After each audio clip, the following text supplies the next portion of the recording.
Today, we're going to crack the code on some key words you hear in the news. You know when you're watching the news and some of those words just fly right by. Well, it's usually just a few key terms. Once you know them, you're golden. Let's go. First up, we're going to look at some words from a story about a national election. The report mentions a 54.5% voter turnout. So what exactly is turnout? It's simple, really. It's just the number of people who actually showed up to vote. So in this case, a little over half of all possible voters actually participated. And that's an 11% jump from the last election. That's actually a pretty big deal. Okay, next up is the word demographics. The report says there was a change. Demographics is just data about the voters. You know, things like their age or gender. And last one for this section, where do people vote? At polling stations.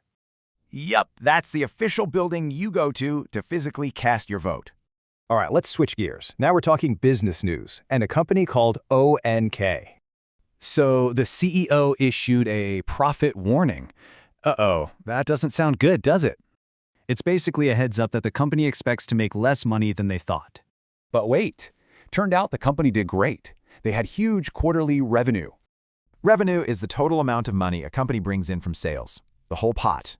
And we're talking big money here, almost $15 billion in just 3 months.